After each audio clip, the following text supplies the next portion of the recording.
I'm happy to chat with you. I always enjoy our conversations, Martin, because Sure. you come at watchmaking Likewise. from a different perspective, Mhm. and you give it a lot of deep philosophical thought. And it's a different perspective that I love because you look at an Urwerk watch and you think, oh, it's a watch with an avant-garde style, but there is so much depth and Mhm. rationale and reasoning that goes into each design choice. And so I love Mhm. hearing about those choices, and I'm excited to give other people the opportunity to hear the conversations that we have about those choices and the reasons why certain decisions were made, either in the design process or in the watchmaking process for each of these watches. So, Absolutely. Martin Mhm. Frei, it's Sure. awesome to have you on Forward Momentum. Good afternoon. How are you? Thanks for having me. Thanks a lot. I'm fine. I'm fine. It's a bit gray weather-wise here in Zurich, Yeah, bit overcast and windy, but except for that, all is good, let's say. good. That's No, good. glad to be here, for sure. Yeah, absolutely. So, we kind of started on the 230. So I'd love to start there. I'd love to talk about the evolution of the 200 series and obviously the latest release of the UR-230 at Dubai Watch Week. I'd love to Mhm. hear from a sort of design and evolutionary perspective how you see the series evolving. And I'd love to Sure. ask you a few questions about the 230 as well. Absolutely perfect. Go for it. So how from the 200 and the 202, you go to the 210, the 220, and you can see this Yes. evolution of a design. Mhm. How did the Mhm. design evolve over the years from the Mhm. original sort of 200 series? Yeah, I mean, it starts actually even before. We had with Urwerk, we had always, in a way, we had like two lines, So it began with the UR-101 and the UR-102 at the very beginning, and then it continued actually with the step the UR-103, and then we had the UR-200. So we had again like these two watches in a way that kind of like I would say I would always call it the knight and the senator, kind of like these two energies there. And this then continued actually with the UR-105 and the UR-210. And then these two models. So it was already, to that point, it was already this evolution, these evolutionary steps. And of course, that is due to the fact that we, Felix and I, worked together on our Urwerk watches already for a moment. So we have this chance to develop the models kind of like almost seamlessly. You have these steps. We have technology-wise, things that we can do now that we could not do at the very beginning. So you have, of course, in this sense, already a development, but it's also, concept-wise, we have new ideas. We talk about certain ideas since quite a while now, Felix and I, and we can from one model to the other, and sometimes even from one model to a different model, we can follow these concepts. Like, let's say, as an example, the amplitude we had at the very beginning talked about. Would be cool to somehow indicate the amplitude in a watch. So what else can you indicate than what you usually see indicated on a watch? And so the amplitude was something that was interesting for us, and we developed it as a theme, throughout different models. And with the UR 210, it's exactly the same. We have some indications that we created, in the 210, and then further developed. We have other themes, but it's also, of course, the energy in the watch as an object. So we have design-wise, we have created the 210 also to a certain degree inspired or influenced by the pocket watch. We had created this crazy piece, big surface, big object, and it's kind of like a different format of watch that we carry differently, that you don't wear on the wrist, even though we tried out that as well. But we have, of course, the date and the time indication, hours and minutes, indicated in the same way, in geometric way. And so we had created a case and a retro hand in front for the pocket watch, and we really loved that actually that indication, this retro hand that flipped back. So with the pocket watch, we had a pretty big display of our minutes and hours, and a huge retro hand that flipped back. And so we thought that it would be super cool to have this beautiful, technical solution there in a wristwatch as well. That's actually the birth of the 210 in this sense. So we then created first. Actually, before we did the pocket watch, I had the plan already to have the two indications, the date and the time, in one wristwatch, but that we realized it's not possible. It would take too much space, and so we then did the pocket watch. So it was a sidestep in a way to do the bigger format, and then later on we came back to the wrist, and that was then the 210. It was the time and date issue. Was that just a question of the height that you would get in the modules, having the satellite wandering hours and then a date in there as well? You would just create a watch that was so thick as to be unwearable, basically? Yes, absolutely. First, I thought maybe one could overlap, the indications. So if you have a watch that has this kind of shape where it's like etched, right? So you could maybe then overlap the top layer, so we would overlap the underneath layer. So I did some drawings, that tried to somehow fuse this, but it was not possible. And so we said, why don't we do a pocket watch? It's a cool format. We have enough space in this piece. We can do kind of like an anti cell phone object, with the pocket watch. And so then, we started this project, and it took us quite a long time actually. And we so collected a few few ideas that we had, for this piece. But the flyback, or like the retro hand that we had invented for the pocket watch was so beautiful in our eyes that we thought it would be super cool to now do just with that indication a wristwatch. And that's then what became the 210. And you asked me, of course, for the latest version or the latest rendition of this 210, or let's say the Falcon watch, because we had the Maltese Falcon as the very first piece there, as we call it.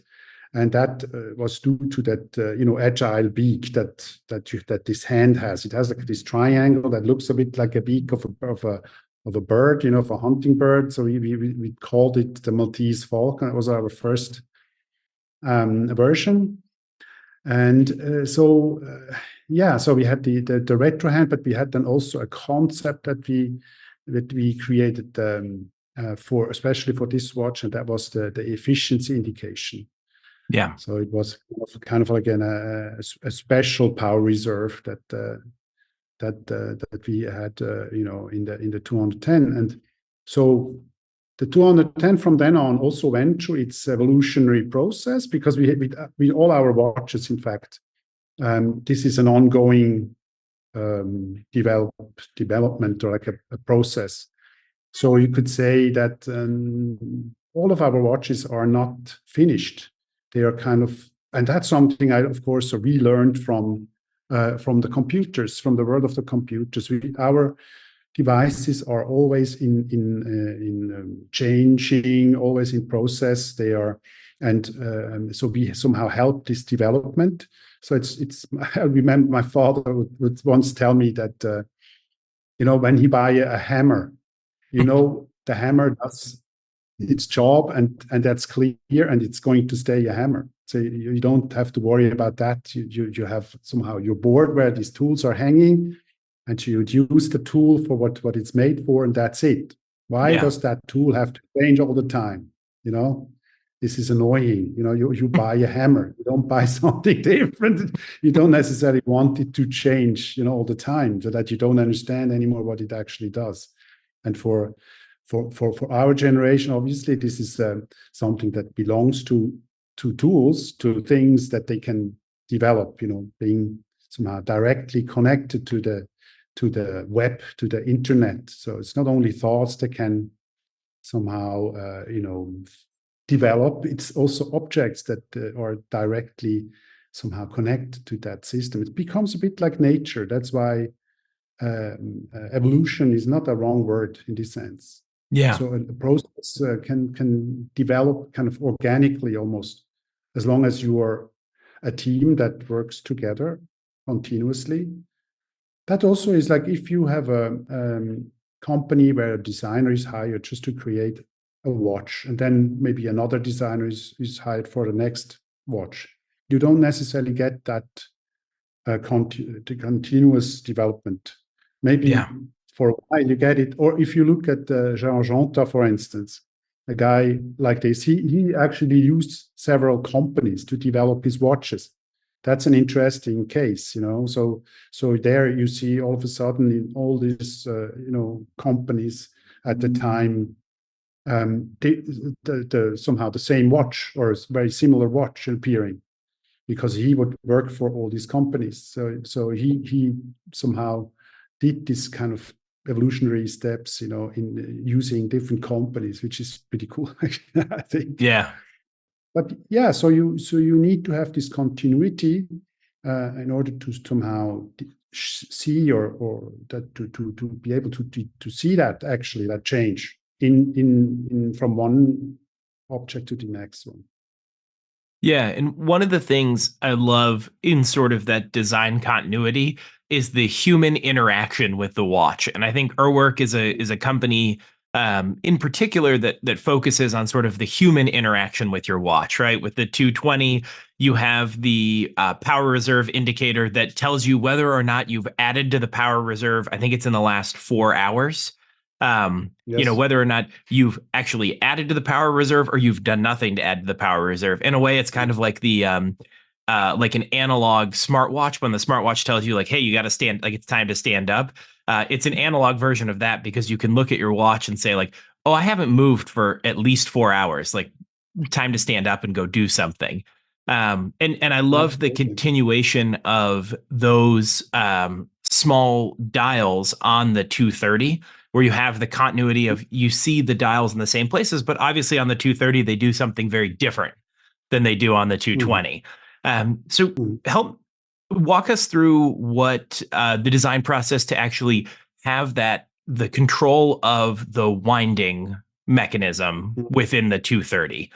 Because you can make the watch a manually winding watch, or you can set the turbines to wind at very particular rates, everything from wide full open, winding completely, to not winding at all. What was the sort of process there that led you to this design?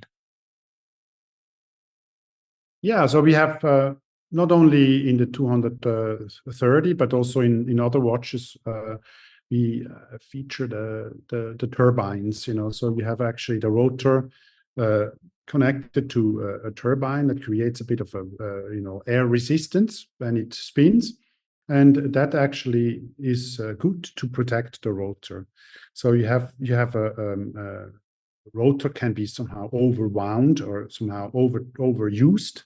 If you do sports or so, you can turn off the rotor. That's one possibility to protect it, or you can even adjust it to your use. So this is a concept that we actually have created and use it in several watches.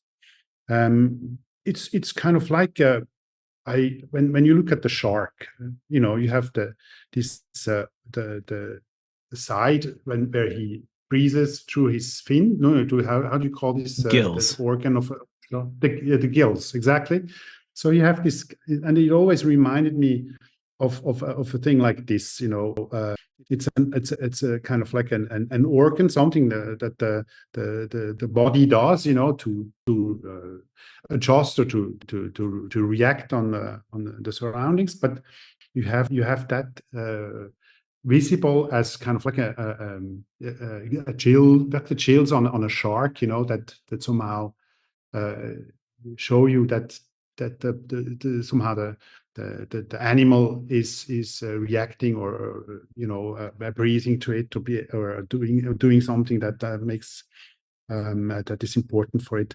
And it's kind of like like an organ that was developed that does its job. And so you see these turbines on the backside of the watch. And with the 230, we have actually this turbines also on the front side.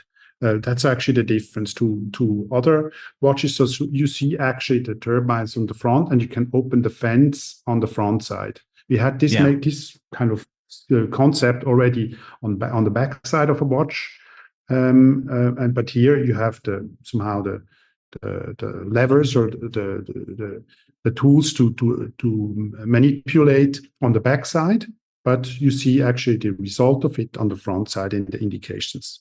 So that's a bit the difference, but in general, it's the same concept that we have also on the UR-105, for instance. We have a version where you have a lever on the back where you can adjust the turbines. So that's another. Yeah. No. Go ahead, and I'll ask another. So another aspect of it is that when you have this control board, let's say, or the control board of that mechanism on the front side, you have, of course, also the top of the case that you can close. That's another difference to previous models. It's kind of like a half hunter case. You have that in pocket watches where the top protects it, but it's of course just a kind of like another discipline. And so I like that a lot. It's a way to have the UR-200, who's already quite of a sturdy watch, to make it look even more strong, to give it this top. So where you have of course, for me as a designer, a bigger surface to work with, with the top, so you can also have the interactive effect where you can see the control board if you want or not. And so that's a bit the reasoning behind the 230. Yeah, I just love that there's this human interaction component to it, where you've got the half hunter case that you can lift, where you've got the control over the winding mechanism of the watch. In the air brake and turbine design, was that so? I know that Urwerk and you in particular love sort of space culture, sci-fi, cars. Did that idea come from sort of like air brakes on an airplane or air brakes on the hypercar? Was there some element of that, or where did the air brake design come from? Yeah, of course. I mean, there's in general. I mean, the watches they are to a certain degree they are robots. Like a heavy machine, and so it is definitely, or also what I said before with the shark gills. It's a mechanism that you see kind of like a functioning. That you see, and so you want to reveal. Actually, I want to show the rotor in a different way. So you so transform it in a way to become kind of like a robotic apparatus, And as for the interactivity, I really like that if you can transform a machine, if you can transform a case, if you can change it. We did that with the T8, for instance. In an extreme way where you can somehow really take the case apart and put it together in a different way. But that's something that I saw, in Japanese toys. You have these transformer robots or so, machines like that can change their shape. And I find it fascinating that the machine can do that as well, can somehow transform or be transformed into a slightly different object, right? So you could, if you could transform even more, if you could somehow take it apart and put it together, and it's a different thing, as you have it with these transformer robots, that would be super cool. Of course, it has to somehow serve a purpose. And so, you look also for traditional reasons, why a watch has to be somehow able to be transformed. But we called it the convertible Targa, for instance, like in the UR-105, where we did this top already. And so it was just cool to see the 200, with this function as well. I was trying this already a while before to somehow create a top for it, but it somehow didn't look right, and I had to a bit try and did some drawings and stuff, to figure out how that top can look cool on the 200. You have to have a wider open glass in order to see the time indication, to see all the information that is necessary. So that the top is actually it only needs half of the case. So it's rather short top. But that actually is what the half Hunter case did with the pocket watches. Of course, these watches were used for hunting, and in this sense, needed to be you needed to have this hatch or the door to be closed to protect it. I assume we don't need it now for hunting our watches, but it's kind of just a style, and I find it super to somehow create the 200 that I know up to now. Before the 230, I only knew it, the way it looked. To have it, now offer it in this new style. And we also wanted to create a strong watch, but also light at the same time, which is possible to carbon as a material. But if you do this mechanical part in the back, this hood or this door to open, it's important that this is strong enough, or that is mechanically well done. So part of the case is out of metal, and so only half of the case, so to say, only the coat or the outermost part of the case is carbon. So the inner structure is metal, and especially, of course, the joint where you open the door is out of metal. So to guarantee that it functions properly. So this little idea to have a door for the 230 was very challenging. So we needed to create the proper means to do that, and mechanically to do it right. But the feeling that you get when you open the door is kind of mechanical feelings, so it's like the haptic of it, or the touch of it, that has to be a solid feel, so that you trust the mechanics.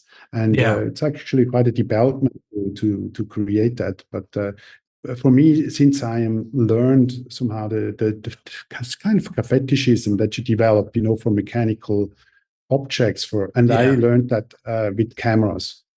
So you really, in my time, you got used to have these new cameras every now and then. There was the newest and the best camera coming out, continues till today, obviously. But you somehow, or I learned, by manipulating the cameras, this to love this kind of feelings, the sensations that you get when you actually work that machine, when you handle the camera. And so this is a sensitivity that I like, that I developed with the cameras, that I like to implement actually with the watches as well. So it's the same fetishism that you can that you can live out there. Yeah, absolutely. That resonates with me, because I spend a lot of time behind a camera. And when you get used to one camera system, you really, you're in tune with it. You know where every button is. You feel like it feels good in your hands. And when you pick up something Yeah. else, you're kind of like, what is this thing? What am Mm. I doing with this camera? Like where, the dials aren't where you expect them to be, or the menu items aren't where you expect them to be. But I'm with you. I sort of hate the rat race for like the next latest and greatest thing, because it just feels like you're always having to, continuous upgrades in terms of camera systems. And when you look at something like a Mm. Hasselblad 500 or 503, that was the pinnacle of photography, sort of at the in the late 90s, early 2000s. And that thing is fully mechanical, and it still runs today, and it still takes beautiful photos. But you have to learn how to use it. It's a different system Mm. from a completely digital system now. And so I Mm. don't know. I think there's so much beauty in the like mechanical perfection of something. And I think it's something that you guys do Mm. very, very well. And including, sort of taking the user or the collector on the journey with you, so that they see the evolution of the product and they can feel it, and they feel it in the small interactions that you have, like the button to release the crown, to set it to position 1 for Mm. winding, so you can pull it up and do time setting easier, so you're not trying to push a crown up at an awkward angle away from yourself. It's those little pieces of human interaction that Urwerk does very well. And one of the questions I actually had on the Mm. 230 was, Mm. what was the rationale for not including any sort of power reserve indication on that watch? Because you can turn it into a fully manual winding watch, or you can slow the to protect the rotor, you can slow it to wind to a very low setting. So I was Mm. curious why there isn't a power reserve indication on that watch. Mm. Yeah, that's true. I mean, there's always, of course, what I would love most, to somehow include all the possible indications, but then, you have to somehow work somehow in themes, so they develop a theme. And we did with the 200, we did somehow concepts where the power reserve is a part of it, especially with the, as you said, with the 210, where we had this more complex power reserve with the efficiency indication. And, we did also a manually wound watch with the 200, where we have these 2 power reserves, actually 2 days, that are on opposite indications. So you somehow kind of like first spend 1 day and then goes to the other side, and there you have, it's like the 2 wings of the watch in a way. Yeah, so with the 230 we did it slightly differently, because we liked the idea actually to show the indications on the underneath of the or let's say the turbine system, to show it in front, in the front side of the watch, and then have the control board of it somehow underneath of that the top. So that was actually the conception of it, and then there is no space, so to say, for more indications.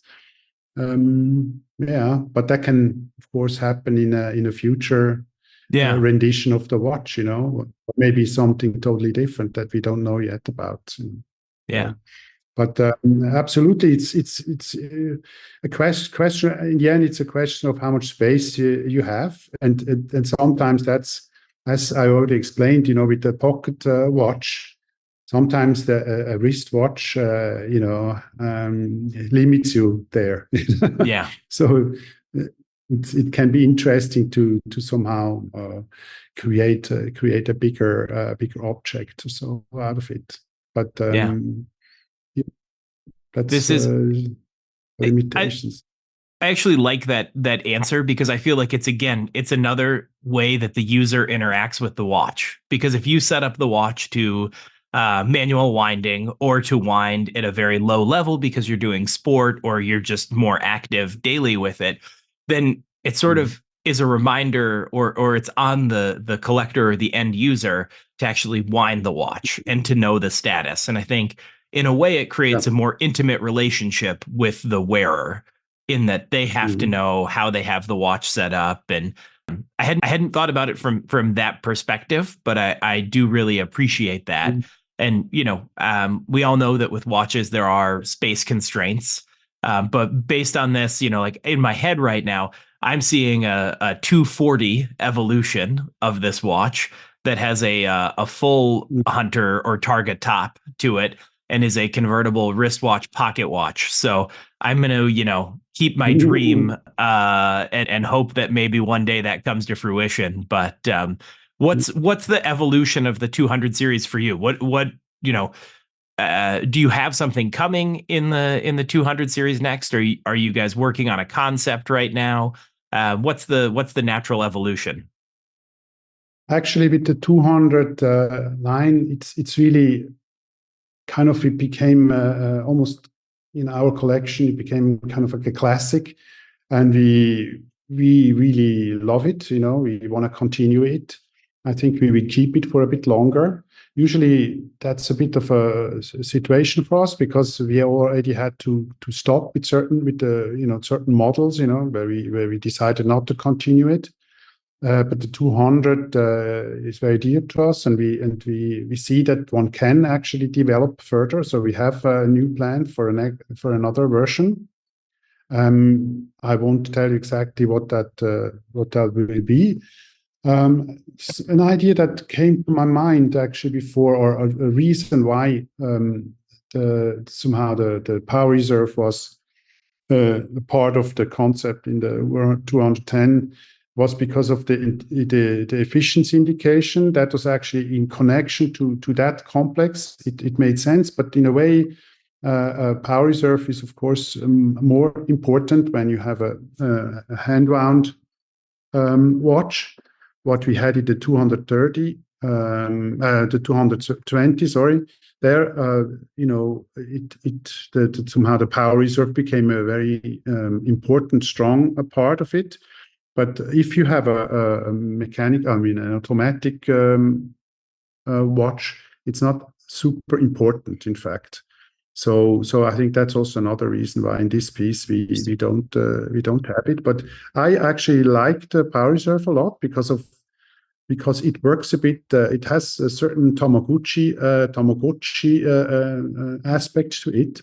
Yeah. And that's something that I like about watches in general, because we somehow feed it our energy when we whether it's an automatic watch and we are, while walking, somehow recharging it, or also when you wind a watch, of course, and give it your energy. So it's so from this side, I find it always fascinating. We have here machines that live because we give them our energy. So we have to somehow first eat something, and then by transforming this into energy, which is an easy job for us, but obviously, it is connected to this, and we can give that mechanical little object life by somehow feeding it our energy, and that then is in a manually wound watch is of course done slightly different,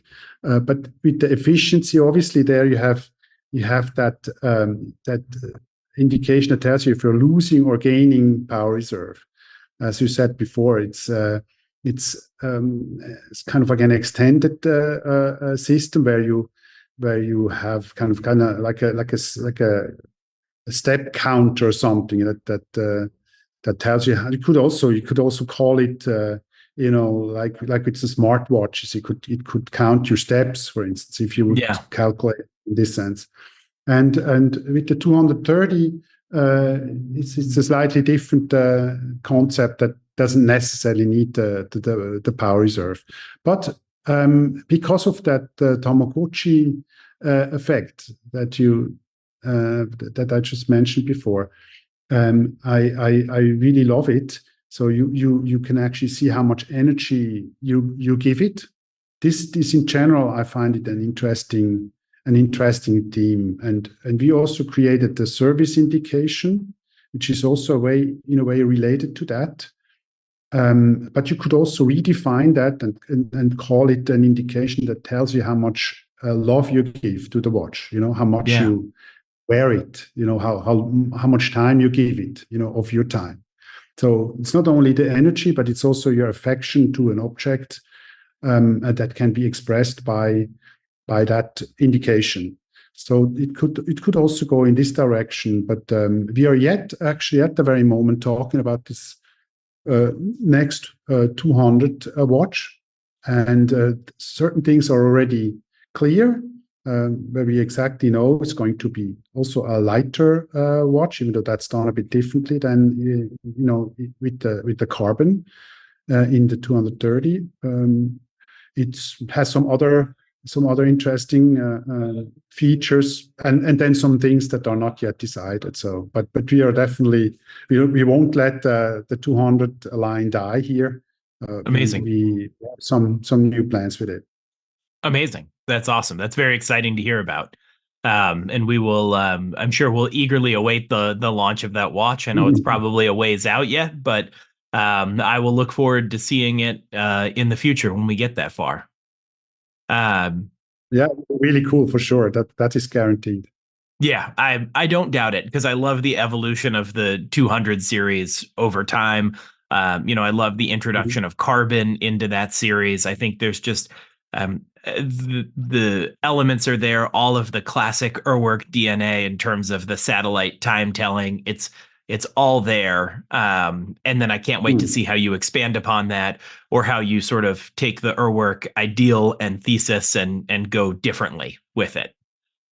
Because I think there's such a, I said this and I will continue to say this, Urwerk just has such a strong DNA and such a strong presence and such a strong design language that has been there from day one. And you can see, you can feel the influences in it. You can feel and interact with the watches in a way that you can't with watches from other brands. And they're really designed around the human element, like you said, the Tamagotchi sort of effect of a watch. And I just love that design language. And I know that so much of that is due to you and your influence and your background as a designer and an artist. And I think you bring such a unique voice to independent watchmaking that I really appreciate what Urwerk does, and Martin in particular, what you do for Urwerk, because Thank you.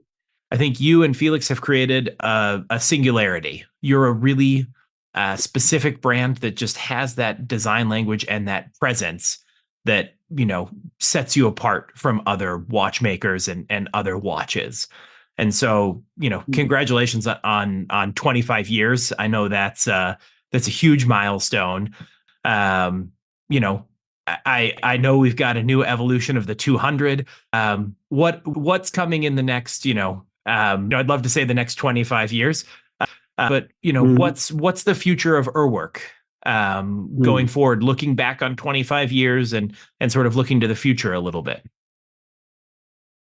Well, I mean, we are definitely working on it, and we have quite a few new pieces now that we are, in different stages in the development that we are working on. So we have already created somehow different categories in our models. We have a chronometry.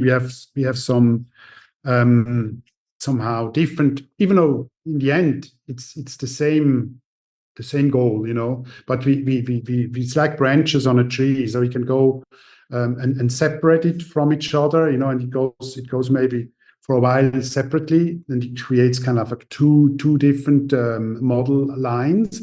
But it could very well be that these two lines could come back together again, or something like this. So it's really up to us to decide, if you want to somehow study a phenomenon, in one watch only, or if you want to somehow merge them again. So something interesting to learn is that you can decide that. Obviously, you can say, okay, now we want to somehow create that one watch, merging these different fields together. But at the moment, we are on the chronometry side, on this other somehow conceptual branch of Urwerk. In our collection, we are looking at some concepts that we are going to work out, and so that's super exciting. The design of the case will be a bit different. It will be, the focus will not be that much on the indication. It's not necessarily a different time indication. This is like one possibility, but it is other interesting themes that we are somehow following. So it will be on that side a development.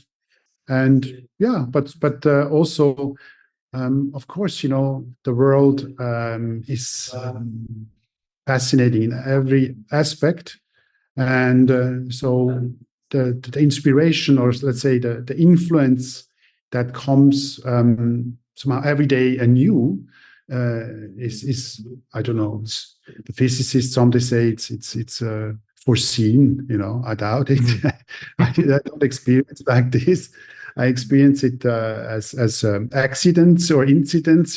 Something that somehow is keeping it very interesting for us. Yeah. Even though it's maybe foreseen or somehow predictable, but I think we can still be super psyched and super curious, to face the inspirations, or the inputs, coming from every day, from every new day. So Yeah. that, of course, we changed the path in a way that I don't know yet. So, but for what our somehow thoughts that reach out into the future, a future that only exists in a concept, in a virtual reality, not yet, as an existing object. These thoughts, of course, are already super complex and connected. So you see what's going to happen. Yeah, absolutely. I'm excited to see what the future holds for Urwerk and for your designs. And I'm curious, you've been involved in independent watchmaking now for 25 years. What does independent watchmaking mean to you? And obviously you come at watchmaking from a different perspective. You're a designer and an artist, not a watchmaker. But I'm curious what independent watchmaking means to you. Well, it's funny because Felix usually tells or says that, because of my name, Frei, he says, yeah, free, it's already in his name, it's concept, it's predestination, so to say. So, and his name is Baumgartner, and Baumgartner is the guys, who plant the trees, pay attention to growth of trees. So Yeah. also in his name already, I could say, in exchange, but it's true. So independence, in this sense, of course, it's a nice thing, because that means that you're in a way free, in choosing, and you have this ability to decide on your own, what the next steps are going to be, and that, of course, results in a different object when you create some. And your goal is to with this freedom to create something. This is like the job of the artist. Somehow society decides, to a certain degree, that the artist needs to have a freedom, to create. But it's not only the artist; it's the scientist, who has to be free to somehow do the research that he wants to do, not to be too restricted about it, because that would hinder that process, right? So you need a certain amount of freedom, and if you have too many people, telling you the direction has to be for you, it is more difficult. And I think independence is exactly that you are not restrained, that you're not too much. Of course, there's always rules and restrictions, that we have to deal with, also with the economical situation, and all sorts of things that we can't 100% control. But independence allows you to somehow react on that directly and independently, and that's a good thing. You're not controlled, so that's a good thing. And it's also a bit, I would say, what the Renaissance human beings experienced. If they had, of course, they had also, like, let's talk about Galileo, for instance. He had, of course, the church as well, the church who told him that his worldview, the heliocentric worldview, is wrong. So he had to be careful because his predecessor, his colleague, Giordano Bruno, was burned on the fire for his ideas.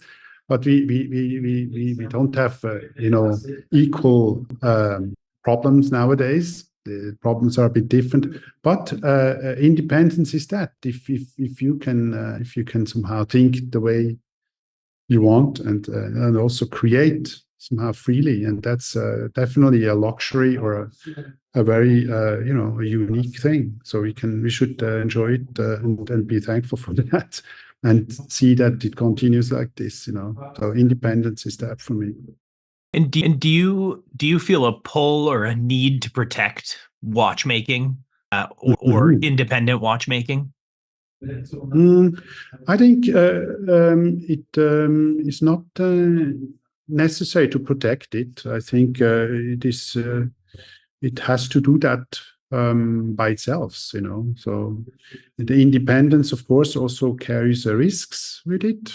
So part of that is that it's in your own responsibility to do the right things to continue your thing. So in this sense, I think it needs to be protected by the people who do it, so that they and they take care that they can continue to do it. But I don't see. Of course, it's great if we have the support. That is super important. The support of our, of our collectors, the support of the industry, that they see that it is good that they are independent, that they are doing the part of the job, like on the forefront. It's kind of like the avant-garde can be quite useful. I think they can do things a bit differently in this sense. I think that that also the not independence, whatever we call that, that they are have an interest in in the existence of a different kind of plant, in this sense. But I'll say. Is there something that you wish people knew about the watch industry, whether that be collectors or people interested in watches? Well, I in general, I find it interesting that we have these machines, the watches and the clocks, that we have created that, and you can every now and then one can ask ourselves, why did we do that? What is it for? Of course, now we see that the world would not work without time, without that concept that somehow helps us to do things at the same time, or even though that's what the physicists say not possible, because there is not one similar same now, but happily on our planet, we can somehow see that a bit differently, even though theoretically, of course, the physicists are right, I guess, so that we don't share the same now, everybody. But watches are needed, to somehow propagate this concept of time. And this is how, at least for the moment, how we decided to live, by the use of this concept. And the watch industry is somehow helping to keep that up. We have other tools created, and that's the smart devices. That's another related more contemporary way to measure time or to indicate time, to do all sorts of things, and to somehow schedule our day or organize our day. And so it's important, I think, to have the mechanical wristwatch as a contrast to this, because we should not forget what the machine is. The closer, the machine becomes to what we are, the more confusing that can get, and one has to do that slowly. So you see that the AI, where you have actually the machine developed into something that looks more and more or works more and more, the way we do. If you don't see the difference anymore, it can be puzzling. Can be difficult. So it's good when you wear a wristwatch and you look at your wrist, you see the difference between you and the machine quite clearly. So it's good as a reminder that we are not exactly the same, machine and the human being. That's right. I love it. So we continue to do that to prove it to everybody. I love it. And I love that you continue to keep it philosophical on all levels. And I'm glad, everyone gets to see a little insight into how you're thinking and what you're doing. Martin, thank you so much. It's been wonderful talking to you. Have a great afternoon. Well, thank you. Same to you. Can't wait to have you back.